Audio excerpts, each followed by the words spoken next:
menyangkut partisipasi rakyat terhadap pemilu. Metode yang Bapak pakai kali ini adalah project based learning dengan model pembelajarannya itu interaktif dan diskusi interaktif antara siswa dan guru. Jadi untuk itu mari kita simak slide yang Bapak tampilkan. Partisipasi warga negara terhadap sistem politik di Indonesia. Jadi untuk mengaplikasikan metode yang Bapak ambil, project based learning, kalian itu harus mempunyai project.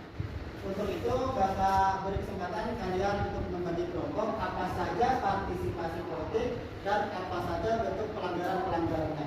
Silakan bagi kelompok sesuai dengan meja tempat duduk. Silakan kalian buat bentuk berupa poster.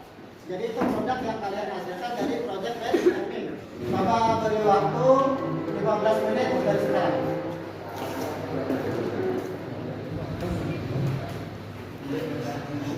Selesai, silakan kembali ke posisi duduknya. Lalu kita presentasi sesuai urutan kelompoknya. Kelompok pertama silakan maju ke depan. Assalamualaikum warahmatullahi wabarakatuh. Waalaikumsalam warahmatullahi wabarakatuh. Kami dari kelompok 1 ingin mempresentasikan hasil proyek kami tentang pemilihan dan politik, salah satu bentuk pelanggaran politik di Indonesia. Nah, ini hasil proyek dari kami tentang masalah politik uang merupakan salah satu bentuk pelanggaran. Jadi kita sudah tidak asing dengan kata pemilu. Biasanya pemilu ini adalah pemilihan presiden atau ketua RT, ketua RW, atau kalau di sekolah kita biasanya ada ketua OSIS. Nah, jadi kalau ini saya akan menjelaskan tentang pelanggaran yang ada dalam pemilu. Nah, jadi politik uang merupakan salah satu bentuk pelanggaran politik yang dilakukan oleh partai politik atau calon anggota dewan yang lazim disebut calon legislatif atau caleg. Nah, pengertian yang dari dapat adalah tentang politik uang, di mana merupakan satu bentuk pelanggaran yang sangat tidak dibolehkan dan disebut calon legislatif caleg, karena suara rakyat tidak bisa untuk dibeli. Contoh, ada pemilihan calon legislatif di suatu daerah, di mana ada dua calon A dan calon B.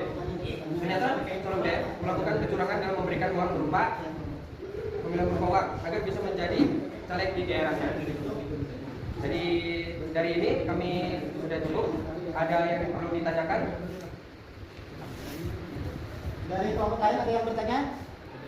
Ya, boleh. Kelompok Ya, dalam pemilu legislatif itu berapa tahun sekali diadakan? Baik, terima kasih atas pertanyaannya. Dalam pemilu legislatif itu biasanya 5 tahun dalam satu kali pemilu. Ada lagi yang mau bertanya? Apa saja jenis pelanggaran dalam pemilu? Jenis pelanggaran dalam pemilu, baik saya jawab. Jenis pelanggaran dalam pemilu itu ada 3, yaitu pelanggaran kode etik, pelanggaran administrasi, dan pelanggaran tindak pidana pemilu.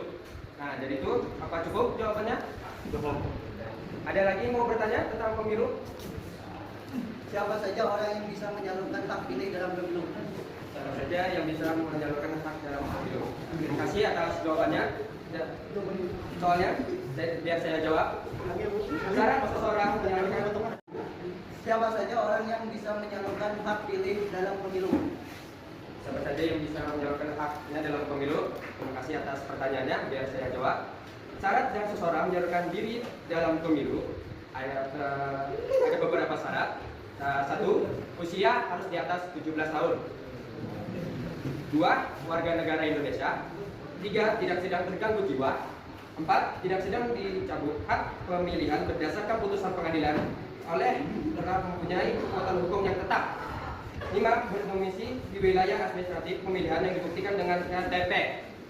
6. Tidak sedang menjadi anggota Tentara Nasional Indonesia atau Kepolisian Negara Republik Indonesia. Ada lagi? Ada yang mau bertanya lagi? Oh, nggak ada? Oh, berarti cukup. Terima kasih. Kami tutup presentasi kami. Ya, assalamualaikum warahmatullahi wabarakatuh.